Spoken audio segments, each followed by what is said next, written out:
Hello friends, आज आपण राज्य शैक्षणिक संशोधन व प्रशिक्षण परिषद महाराष्ट्र म्हणजेच SCRT मार्फत सेतू अभ्यासक्रम इयत्ता 10वी गणित भाग 1 व 2 शैक्षणिक वर्ष 2021-2022 2021-2022 या शैक्षणिक वर्षामध्ये जे विद्यार्थी इयत्ता 10वी मध्ये आहेत त्यांच्यासाठी गेल्या वर्षी कोविड-19 मुळे आपल्या शाळा भरलेल्या नाही आहेत आणि त्यामुळे त्यांचा तो अभ्यास राहिलेला आहे.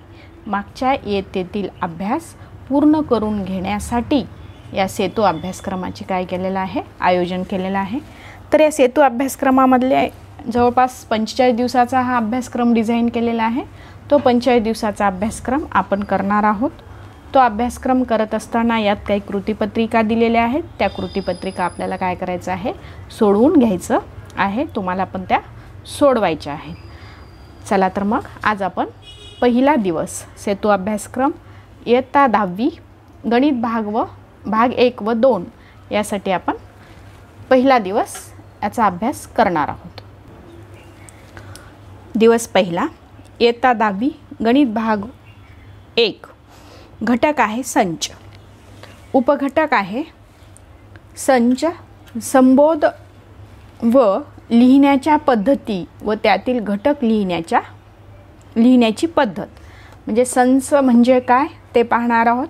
संचाच्या लिहिण्याच्या ज्या पद्धती आहेत त्या पाहणार आहोत आपण, आणि त्यामधील घटक जे आहेत संचातील घटक ते कसे लिहायचे ते सुद्धा आपल्याला इथे पाहायचं आहे. तर यामध्ये आपल्याला हे घटक शिकत असताना आपल्यातल्या काही क्षमता समृद्ध होणार आहेत. तर आपल्या क्षमता काय समृद्ध करतील आपल्याला, तर संच ओळखता येणे, संच यादी पद्धतीने लिहिता येणे आणि संचातील घटकांची संख्या लिहिता येणे. या 3 गोष्टी आपण या घटकातून शिकणार आहोत. जरा आठवूया मागील इयत्तेतील अभ्यासक्रमावर आधारित आहे. खालील संख्यांचे नैसर्गिक संख्या, पूर्ण संख्या, पूर्णांक संख्या यामध्ये वर्गीकरण करा. इथे तुम्हाला काही संख्या दिलेल्या आहेत. त्या संख्येचे तुम्हाला नैसर्गिक संख्या, पूर्ण संख्या आणि पूर्णांक संख्या यामध्ये वर्गीकरण करायचं आहे. तर नैसर्गिक संख्या कशाला म्हणतात हे आपण बरेच इयत्तेत पाहिलेलं आहे. इयत्ता 5वी 6वी पासून आपण पाहतोय की नैसर्गिक संख्या कशाला म्हणतात. ज्या संख्यांना आपण मोजू शकतो, मोजता येते, त्या संख्यांना आपण नैसर्गिक संख्या म्हणतो, ज्यांची सुरुवात ही 1 पासून होते. 1 2 3 4 5 6 7 8 9 10 या काय आहेत, नैसर्गिक संख्या आहेत आणि त्या अनंत आहेत. शेवटची नैसर्गिक संख्या आपल्याला काही सांगता येणार नाही. तर नैसर्गिक संख्येची सुरुवात 1 पासून होते. 2 3 4 अशा पद्धतीने इथे कोणत्या संख्या आहेत त्या आपल्याला पाहायच्या आहेत. त्या नैसर्गिक संख्या आपल्याला इथे लिहायच्या आहेत. 12 -7 0 32 -1 आणि 9 हे आपल्याला दिलेल्या संख्या आहेत. त्याचं वर्गीकरण करायचं आहे. तर यामधली 12 ही जी संख्या आहे ती नैसर्गिक संख्या आहे, म्हणून 12 हे आपलं उत्तर येईल नैसर्गिक संख्येच्या रखान्यामध्ये. त्यानंतर -7 ही नैसर्गिक संख्या नाही आहे. 0 ही सुद्धा नैसर्गिक संख्या नाही आहे. 32 ही नैसर्गिक संख्या आहे. नैसर्गिक संख्या या पॉझिटिव्ह असतात, हे तुम्हाला लक्षात ठेवायचं आहे. धन असतात हे तुमच्या लक्षात येणं आवश्यक आहे. त्यानंतर -1 ही नैसर्गिक संख्या नाही आहे.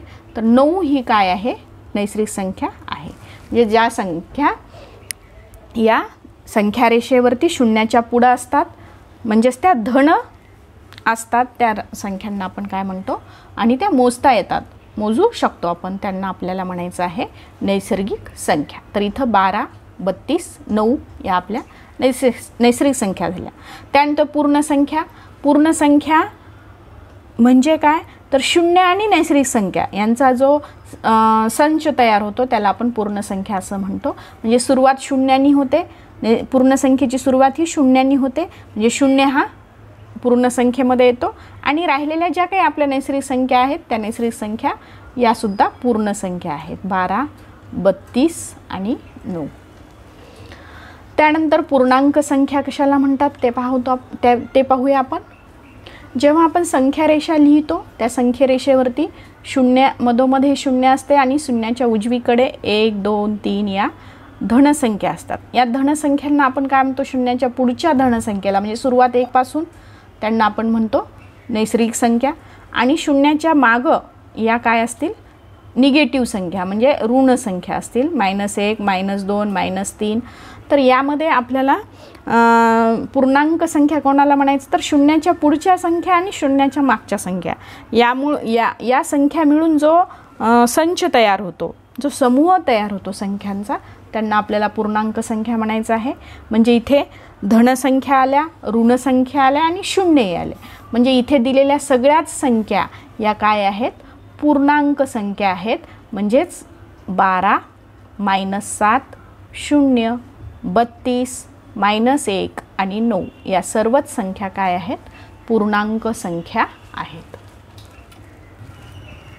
त्यानंतर नेक्स्ट आपल्याला टेबल दिलेला आहे आणि संख्यांचा समूह दिलेला आहे. त्या समूहामधून आपल्याला खालील संख्यांचे समसंख्या, विषमसंख्या, मूळ संख्या यामध्ये वर्गीकरण करा. खालील काही संख्या दिलेल्या आहेत, त्या संख्यांचे आपल्याला समसंख्येत, विषमसंख्येत आणि मूळ संख्येत वर्गीकरण करायचं आहे. 11, 14, 27, 31, 52, 97 आणि 2 या संख्या आपल्याला दिलेल्या आहेत. त्यांचं वर्गीकरण करायचं आहे. समसंख्या, विषमसंख्या आणि मूळ संख्या. तर त्याआधी आपल्याला समसंख्या म्हणजे काय हे माहीत असणं आवश्यक आहे. विषमसंख्या म्हणजे काय आणि मूळ संख्या म्हणजे काय हे येणं आवश्यक आहे. हे असं आपण 6वी 7वीपासून शिकत आलो आहे. समसंख्या कशाला म्हणतात, विषमसंख्या कशाला म्हणतात आणि मूळ संख्या कशाला म्हणतात. तर समसंख्या म्हणजे काय, तर ज्या संख्यांना आपण 2ने भागतो आणि 2ने भागल्यावर ज्याची बाकी ही काय येते, 0 येते, त्या संख्येला आपल्याला काय म्हणायचं आहे, समसंख्या म्हणायचं आहे. आता इथं 11ला आपण 2ने भागितलं, बाकी 1 उरते. 14ला जर आपण 2ने भागितलं तर 2×7 = 14, म्हणजे इथं बाकी काय येते, 0 येते. 2ने भागितल्यानंतर म्हणजे 14 ही काय आहे, समसंख्या आहे. त्यानंतर 27ला 2ने भागा, आपलं उत्तर येतं जे बाकी येते ती 1 येते. 31ला 2ने भागा, उत्तर 15 येतं आणि बाकी 1 येते, म्हणजे या दोन्ही समसंख्या नाही आहेत. 52ला 2ने भागा, 2×2 = 4, 2×6 =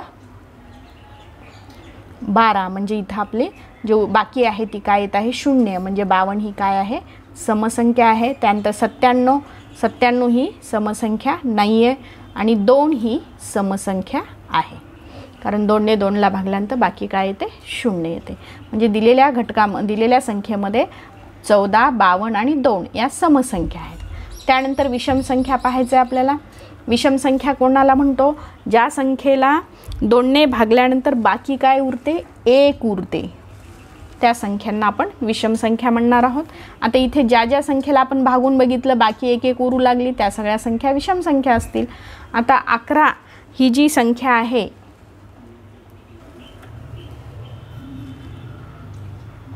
11 ही विषमसंख्या आहे. त्यानंतर 14 समसंख्या आहे, 27 ही विषमसंख्या आहे, 31 ही सुद्धा विषमसंख्या आहे, 52 ही समसंख्या आहे, 97 ही विषमसंख्या आहे. त्यानंतर मूळ संख्या. आता मूळ संख्या कशाला म्हणतो आपण, जेव्हा एखाद्या संख्येला आपण भागतो, ज्या संख्येचा 1 व ती संख्या स्वतः असे 2च विभाजक असतात, म्हणजे भागल्यानंतर त्याच संख्येला भाग जातो, इतर कुठल्याही संख्येने भाग जात नाही किंवा 1ने भाग जातो, अशा संख्येला आपल्याला मूळ संख्या म्हणायचं आहे. आता मूळ संख्या 11 ही संख्या जी आहे ती इतर कोणत्या संख्येने 11ला भाग जात नाही आणि म्हणून 11 ही काय आहे, मूळ संख्या आहे. 11ने 11लाच भाग जातो किंवा 1ने भाग जातो, म्हणून 11 ही मूळ संख्या आहे. त्यानंतर 14 ही मूळ संख्या नाही आहे, कारण 14 ही समसंख्या आहे. समसंख्या या मूळ संख्या नसतात, पण विषम संख्येमधील काही संख्या या मूळ संख्या असतात, त्यामुळे आपण विषम संख्येलाच आपण पाहूया. 27 ही विषम संख्या जरी असली तरी 27 ही 9च्या पाड्यात संख्या आहे, म्हणजे 9ने 27ला भाग जातो, म्हणून ही मूळ संख्या होणार नाही. 31 ही मात्र मूळ संख्या होईल, कारण 31ला 31नेच भाग जातो किंवा 1ने जातो, म्हणून 31 ही मूळ संख्या. त्यानंतर 97 ही सुद्धा मूळ संख्या आहे, कारण 97ला इतर कुठल्याही संख्येने भाग जात नाही. 97 सोडून किंवा 1 सोडून इतर कुठल्याही संख्येने भाग जात नाही, म्हणून 97 ही काय आहे, मूळ संख्या आहे. अशा पद्धतीने आपण दिलेल्या संख्यांचं वर्गीकरण समसंख्या, विषम संख्या आणि मूळ संख्या यामध्ये केलेले आहे. आता इथे आपण काही महत्त्वाचे मुद्दे अभ्यासणार आहोत. ज्या समूहातील घटक अचूक व नेमकेपणाने सांगता येतात त्या समूहांना संच असे म्हणतात. संच म्हणजे काय, तर एखादा समूह आहे, त्या समूहामधले जे घटक आहेत ते आपण अचूक किंवा नेमकेपणाने, अचूक आणि नेमकेपणाने जेव्हा आपण सांगतो तेव्हा त्याला आपल्याला संच म्हणायचं आहे. संचाला नाव देण्यासाठी साधारणतः आपण पहिली जी बाराखडी आहे आपली ABCD, ती पहिली बाराखडी आपण A to Z यापैकी कुठलंही अक्षर आपण संचाला नाव देण्यासाठी वापरू शकतो. आणि संचातील घटक दाखवण्यासाठी आपल्याला काय करावं लागेल, दुसरी जी बाराखडी आहे आपली ABC याचा आपल्याला वापर करावा लागेल. उदाहरणार्थ आपल्याला माहिती आहे नैसर्गिक संख्यांचा संच जो आहे तो आपण n नी दाखवतो. त्यानंतर पूर्ण संख्यांचा संच हा W नी दाखवतो. आता n नीच का दाखवतो, तर नैसर्गिक संख्या म्हणजे नॅचरल नंबर्स, नॅचरलचा n सुरुवातीचं जे अक्षर आहे ते आपण कॅपिटल लेटरमध्ये दाखवणार आहोत. कॅपिटल N म्हणजे काय, तर नैसर्गिक संख्यांचा संच. आता पूर्ण संख्याचा जो संच आहे तो आपण W नी दाखवणार आहेत, कारण पूर्ण संख्या ज्याला आपण होल नंबर्स म्हणतो, होल W जो आहे तो कॅपिटल लेटरमध्ये लिहिला की तो काय होईल, पूर्ण संख्यांचा संच होईल.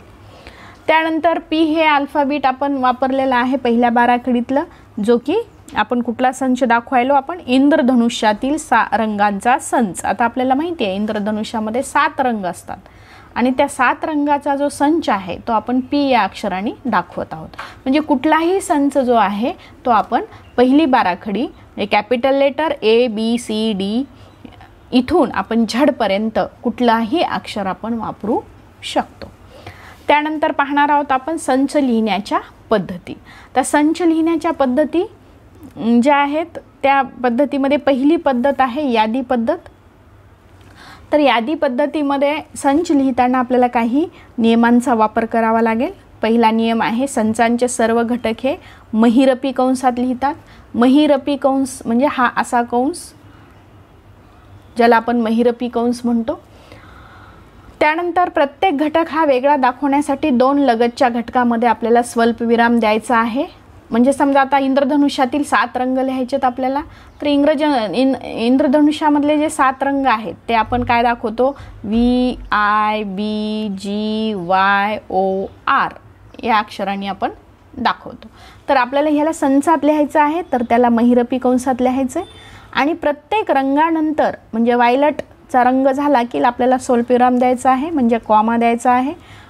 इंडिगो कॉमा द्यायचा, ब्ल्यू कॉमा द्यायचा, ग्रीन कॉमा द्यायचा, येलो कॉमा द्यायचा, ऑरेंज कॉमा द्यायचा आणि लास्टचा असेल रेड. अशा पद्धतीने संच लिहित असताना संचातील जो प्रत्येक घटक आहे तो घटक वेगळा दाखवायचा आहे आपल्याला. आणि वेगळा दाखवण्यासाठी आपल्याला माहिती आहे मराठीमध्ये आपण काय वापरतो, स्वल्पविराम वापरतो, म्हणजेच कॉमा. त्यानंतर यामध्ये घटकांचा जो क्रम आहे तो क्रम महत्त्वाचा नसतो. म्हणजे मी VIB या क्रमाने जे लिहिलं आहे तेच मला R पासून सुरू करता आलं असतं किंवा G पासून सुरू करता आलं असतं, B पासून सुरू करता आलं असतं. म्हणजे इथे क्रमाला महत्त्व नाही. तर संच लिहित असताना क्रम हा महत्त्वाचा नाही. यादी पद्धतीमध्ये आपण जेव्हा संच लिहितो तेव्हा क्रमाचा इथे आपल्याला म्हणजे क्रमाला महत्त्व द्यायचं नाही आहे. क्रम कोणताही असेल तरी चालतो, मात्र तो घटक त्या संचात आला पाहिजे. आणि एखादा घटक जर जास्त वेळा असेल संचात तर तो आपल्याला एकाच वेळेस लिहायचा आहे. पण सगळे घटक आपल्याला लिहायचे आहेत, कुठल्याही घटकाला विसरता कामा नये. समजा एखाद्या संचाच्या घटकामध्ये एक घटक डबल असेल तर तो लिहित असताना आपल्याला डबल लिहायचा नाही, तो एकदाच लिहायचा आहे. इथे आपण उदाहरण पाहूया काही. 1 ते 10 मधील समसंख्यांचा संच यादी पद्धतीने पुढील प्रमाणे आपल्याला लिहिता येईल. ए हा संच आपण कशासाठी वापरलेला आहे, 1 ते 10 मधील समसंख्या लिहिण्यासाठी ए हा संच लिहिलेला आहे आपण. ए बरोबर 1 ते 10 मधील समसंख्या म्हणजे 2, 4, 6, 8 आणि 10 या काय येतील, 1 ते 10मधील समसंख्या येतील. आता याच क्रमाने यावे असं काही नाही आहे, तर आपल्याला काय करावं लागेल, 4ने सुरुवात केली तरी ते करेक्ट असेल, 8ने सुरुवात केली तरी करेक्ट असेल. म्हणजे इथे क्रमाला महत्त्व नाही, तर हे जे घटक आहेत हे घटक सगळे आपले आले पाहिजे. म्हणजे 5 घटक आहेत, तर ते 5 घटकही त्या कंस लिहिण्याच्या पद्धतीमध्ये आले पाहिजे. आणि प्रत्येक घटकानंतर आपल्याला काय द्यायचं आहे, असा कॉमा द्यायचा आहे. त्यानंतर आपण एक उदाहरण आणखी एक घेऊया. मॅथेमॅटिक्स या शब्दातील अक्षरांचा संच लिहा. आता मॅथेमॅटिक्स हा जो शब्द दिलेला आहे आपल्याला, या शब्दामध्ये किती अक्षरे आहेत, तर ही सगळीच्या सगळी अक्षरे संचात येतील असं नाही.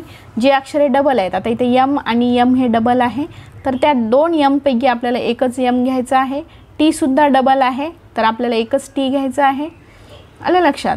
आणि मला वाटते एसुद्धा डबल आहे, तर आपल्याला एकच ए घ्यायचं आहे. म्हणजे वेगळे वेगळे अक्षर कोणते ते आधी आपण शोधूया. यम आहे, ए आहे, टी आहे, एच आहे, ई आहे, त्यानंतर ए आलेला आहे, टी आलेला आहे, आय आहे आणि सी आहे. यस, एवढेच अक्षर आपले येतील, कारण डबल असलेले अक्षरे येणार नाही. तर तो जो संच आहे तो आपल्याला कशात लिहायचा आहे, महिरपी कंसात लिहायचा आहे. आणि प्रत्येक घटकानंतर, आता यम हा एक घटक आहे, त्याच्यानंतर कॉमा द्यायचं. ए हा घटक, कॉमा कॉमा, प्रत्येक घटकानंतर आपल्याला कॉमा द्यायचा आहे. आणि काळजी घ्यायची आहे की डबल आलेलं अक्षर इथे आपल्याला डबल लिहायचं नाही, एकदाच लिहायचं आहे. अशा पद्धतीने आपण काय लिहिलेलं आहे, संच कसा लिहितात ते पाहिलेलं आहे. संच म्हणजे काय ते पाहिलं, आणि संच कसा लिहायचा आहे त्याची पद्धतसुद्धा आपण पाहिलेली आहे. आता आपल्याला संचातील घटकांची संख्या मोजायची आहे. आता हा जो संच आहे 1 ते 10मधील समसंख्यांचा संच, यामध्ये किती घटक आलेले आहेत, 1 2 3 4 5. तर आपल्याला काय करावं लागेल, एन ऑफ ए म्हणजे नंबर ऑफ ए. तर या ए मध्ये किती घटक आहेत, तर 5 घटक आहेत. आलं लक्षात. अशा पद्धतीने आपल्याला एन ऑफ ए लिहायचा आहे. त्यानंतर मॅथेमॅटिक्स हा जो संच आहे, हा संच समजा मी ए या अक्षराबरोबर लिहिला आहे, ए बरोबर मॅथेमॅटिक्स. तर आता हे मॅथेमॅटिक्समध्ये संच लिहित असताना नंबर ऑफ ए किंवा बी घेऊया आपण इथे, बी. तर number of B, N of B बरोबर काय येईल, 1 2 3 4 5 6 7 8 बरोबर येईल 8. तसे ॲक्च्युअली मॅथेमॅटिक्समध्ये अक्षरांची संख्या जास्त आहे, पण ते रिपिटेशन झालेलं आहे. पण संचात आपल्याला रिपिटेशन घ्यायचं नाही आहे, तर ते एकदाच लिहायचं आहे. म्हणून N of B equal to काय येईल, 8 येईल. यानंतर आपल्याला स्वाध्याय दिलेला आहे. आत्तापर्यंत आपण जो भाग अभ्यासला आहे त्यावर आधारित स्वाध्याय आहे. खालील प्रश्नांसाठी अचूक पर्याय निवडा. बहुपर्यायी प्रश्न आहे हा. प्रश्न पहिला, खालीलपैकी कोणता समूह संच आहे तो ओळखायचा आपल्याला.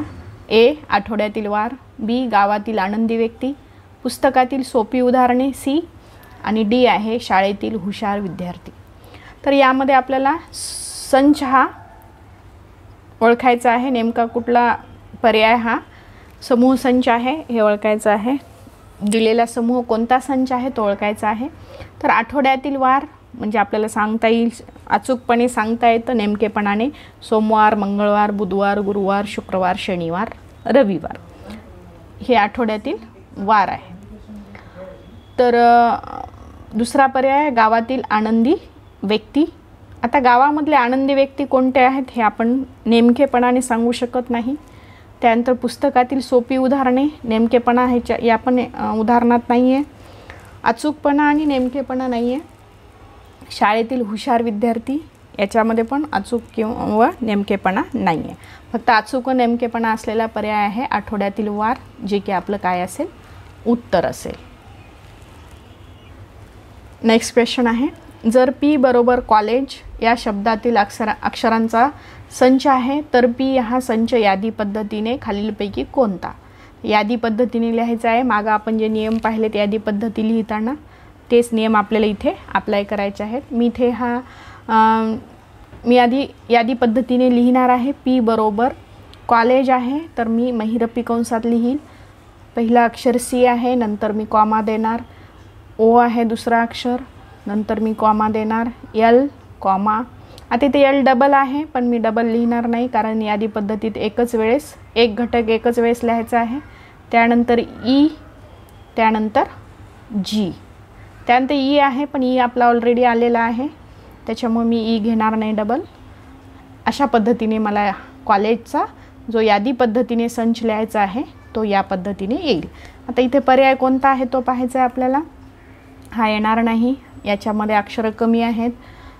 हा येईल कारण सी हा पर्याय आपला करेक्ट येईल. डीमध्ये पण आपल्याला अक्षरे कमी दिसत आहेत, म्हणजे आपलं पर्याय क्रमांक सी येईल.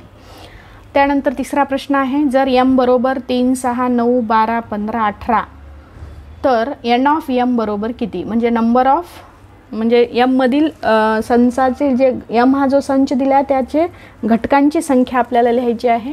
तर एन ऑफ एम बरोबर किती आहेत ते मोजायचं आपल्याला. 1, 2, 3, 4, 5, 6, म्हणजे एन ऑफ एम बरोबर 6. तर आपला पर्याय क्रमांक येईल बी येईल. त्यानंतर प्रश्न दुसरा, खालील सारणी पूर्ण करा. संच ए हा 1 ते 20 मधील मूळ संख्यांचा संच आहे. आता 1 ते 20 मध्ये असणाऱ्या मूळ संख्यांचा संच लिहायचा आहे जो की ए आहे. ए बरोबर येईल महिरपी कंस. पहिली जे अक्षर येणार आहे 1 ते 20 मध्ये पहिली संख्या जी येणार आहे जी की मूळ आहे ती आहे 2, 3, 5, 7, 11 आणि 19. या ज्या संख्या आहेत त्या काय आहेत 1 ते 20 मधील मूळ संख्या आहेत. या संख्यांना पाहिल्यानंतर आपल्या लक्षात येतं की या संख्याला त्याच संख्येनी किंवा 1नी भाग जातो अशा संख्या आहेत या, त्यांना आपण मूळ संख्या म्हणतो. हा मूळ संख्यांचा संच आहे जो की 1 ते 20 मधील आहे. त्यानंतर दुसरा आहे बी हा क्रिकेट या शब्दातील अक्षरांचा संच आहे. तर बी बरोबर आपल्याला लिहायचं आहे cricket. C, R, I, C येणार नाही आता कारण क्रिकेटमध्ये सी ऑलरेडी आलेला आहे त्याच्यामुळे सी सोडून द्यायचं आपल्याला. के, ई, टी. त्यानंतर नेक्स्ट आहे सी हा इंग्रजी वर्णमालेतील स्वरांचा संच आहे. म्हणजे सी बरोबर इंग्रजी वर्णमाला माहिती आहेत आपल्याला ABCD. तर याच्यामध्ये आपल्याला काय करायचं आहे, फक्त स्वरांचा संच लिहायचा आहे. तर आपल्याला माहिती आहे इंग्रजी वर्णमालेमध्ये 5 स्वर आहेत. A, E, I, O, U. AEIOU हे 5 स्वर आहेत. त्यानंतर डी हा 50 पेक्षा लहान 4च्या पटीतील संख्यांचा संच आहे. म्हणजे डी बरोबर काय येईल, 50 पेक्षा लहान म्हणजे 50च्या आधीच्या संख्या येतील, पण त्या संख्या कशा आहेत 4च्या पटीतील आहेत. म्हणजे पहिली संख्या आपली 4 येईल, 4च्या पटीतली संख्या 8. त्याच्यानंतर काय येईल 4, 8, 12, 16, 20, 24, 28, 32, 36, 40, 44, 48 एवढ्या संख्या येतील ज्या की 4च्या पटीतल्या आहेत. त्यानंतर लास्ट आहे ई हा 1 ते 50 मधील पूर्ण वर्ग संख्यांचा संच आहे. ई हा संच असा आहे की 1 ते 50 मधील पूर्ण वर्ग संख्या. तर पूर्ण वर्ग संख्या असलेली 1 ही संख्या आहे, 2 ही पूर्ण वर्ग संख्या नाही, 3 नाही, 4 ही पूर्ण वर्ग संख्या आहे.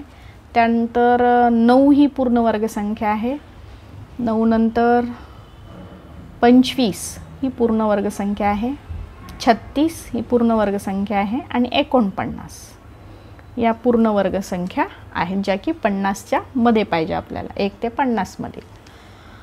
अशा पद्धतीने आपण इयत्ता 10वीचा गणित भाग 1 मधील पहिल्या दिवसाचा जो सिलेबस आहे सेतू अभ्यासक्रमातील त्याचा आपण इथे अभ्यास केलेला आहे.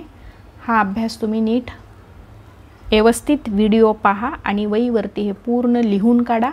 म्हणजे तुम्हाला नंतर यावरती परीक्षा होणार आहे 15 दिवसाला आणि त्या परीक्षेमध्ये तुम्हाला उत्तम पद्धतीने काय होतील मार्क्स मिळतील. कारण ते मार्क्स तुम्हाला अंतर्गत मूल्यमापनासाठी वापरण्यात येणार आहेत. त्यामुळे याचा नीट अभ्यास करा. खूप सोपा आहे, इझी आहे.